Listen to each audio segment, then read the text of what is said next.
ఆచి చికెన్ మసాలా. సాదిక్ అసలు స్కెచ్ ఇదే.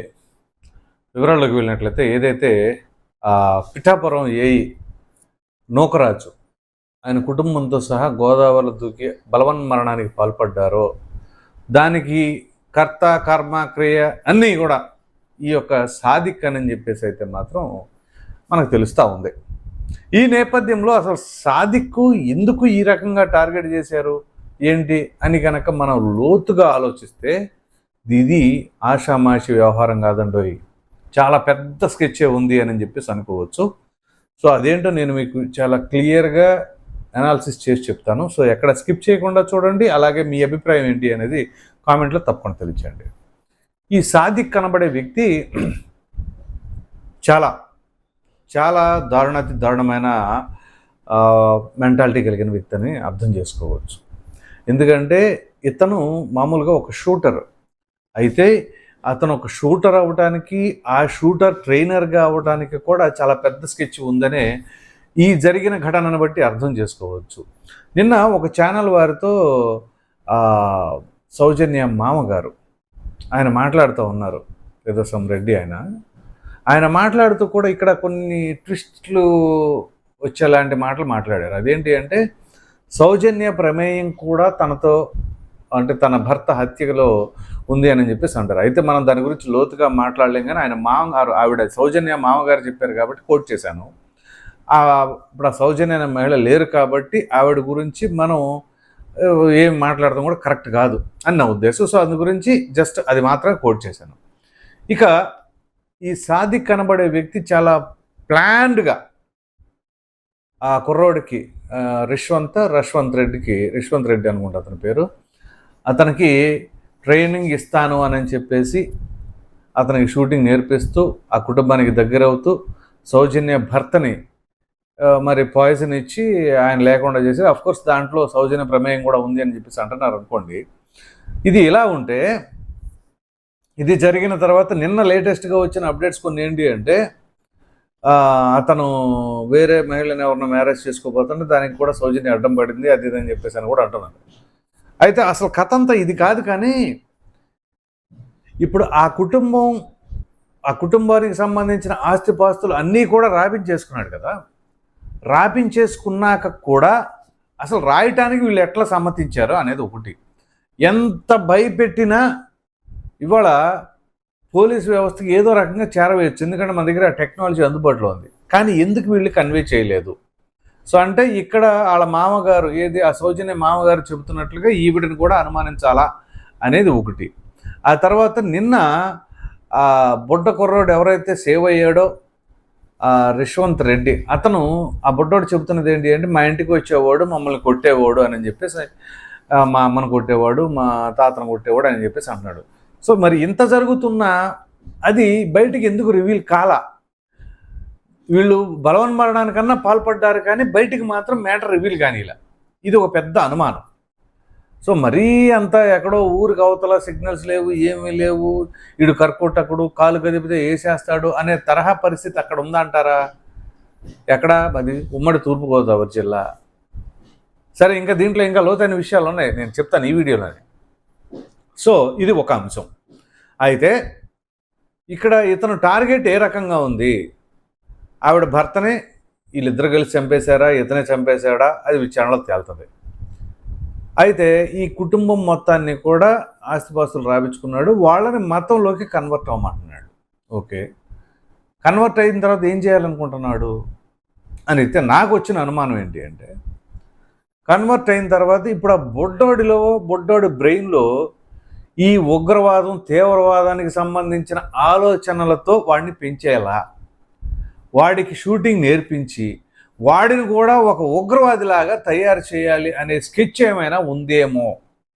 నాట్ ఓన్లీ ఈ రిష్వంత్ రెడ్డి, ఇతనితో పాటు ఈ కుటుంబంతో పాటు ఇంకా 15 కుటుంబాలు బాధితులుగా ఉన్నాయని నిన్న సౌజన్య మామగారు కూడా మాట్లాడారు. సో ఆ విధంగా ఆ 15 బాధిత కుటుంబాలు అంటే డైరెక్ట్గా ఏ కుటుంబంతో కూడా ఈయనకు రేప ఉండదు. రేప పెంచుకోవాలి అంటే ఉన్న ఏకైక ఆయుధం ఈ షూటింగు, ట్రైనింగు అనేది వంక. ఇప్పుడు ఈ ఏఈ నూకరాజు కుటుంబానికి ఎలా దగ్గర అయ్యాడో సేమ్ అదే ప్యాటర్న్.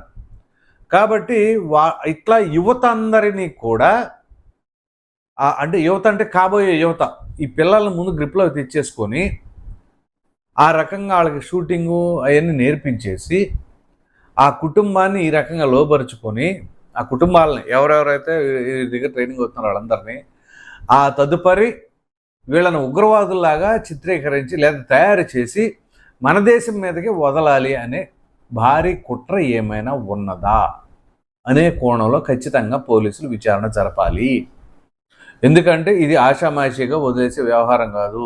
నిన్న మాజీ ఎంపీ విజయసాయిరెడ్డి గారు కూడా అక్కడ కుర్రోడిని పరామర్శించినప్పుడు ఆయన మాట్లాడారు, దీని వెనకాల 10 మంది తీవ్రవాదులు ఉన్నారు అని చెప్పేసి. సో ఇక్కడ ఖచ్చితంగా ఆ తీవ్రవాదులు ఉంటే ఎవరెవరు ఉన్నారు, వీళ్ళ స్కెచ్ ఏంటి, ఏం చేయాలనుకున్నారు అని చెప్పేసి. అయితే ఇక్కడ ఆలోచించవలసింది ఏంటి అంటే ఈ వీళ్ళు అసలు బయటకు కూడా కంప్లైంట్ ఎందుకు ఇవ్వలేదు, ఒకవేళ ఇచ్చిన పోలీసులు తీసుకోలేదా లేదా పోలీసులు పట్టించుకోలేదా ఏంటి అనేది కూడా ఖచ్చితంగా ఆలోచించాలి. అయితే దీనిలో ఇంకొక కొత్త కోణం ఉంది. ఆ కొత్త కోణం ఏంటి అంటే వాడి ఫోటో, సాదిక్ గాడి ఫోటో సోషల్ మీడియాలో చక్కర్లు కొడుతుంది. ఆ ఫోటోలో అంటే వాడు ఉన్నంత వరకే కట్ చేస్తుంది. రెండో పక్కన ఎవరుండారు అని అంటే అది కూడా సోషల్ మీడియాలో వచ్చింది, ద్వారంపూడి చంద్రశేఖర్ రెడ్డి. వీడు ద్వారంపూడి చంద్రశేఖర్ రెడ్డి అనుచరుడు అని చెప్పేసి అయితే నిన్న మొన్న సాయంత్రం నుంచి విపరీతంగా చక్కర్లు కొడతా ఉంది.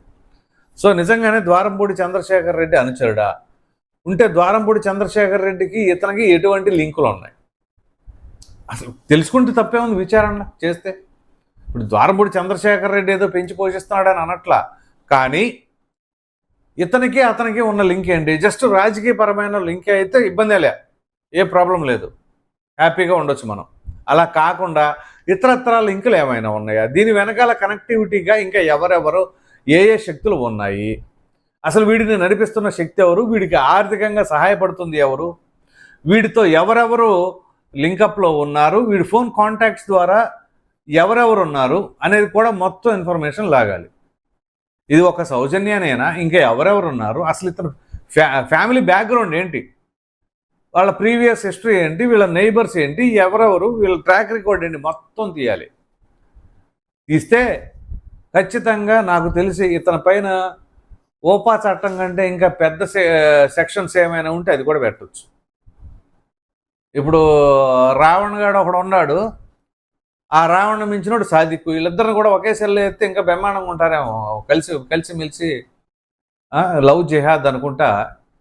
అసలు భారతదేశంలో పుట్టి భారతదేశాన్నే నాకు దేశభక్తి లేదు అని చెప్పేసి అనేవాడు రావణం. ఈడు చూస్తేనేమో ఏకంగా లవ్ జిహాద్ పాకిస్తాన్, ఈ యొక్క భావనలు కలిగి ఉండటం అంటే ఏమని అనుకోవాలి.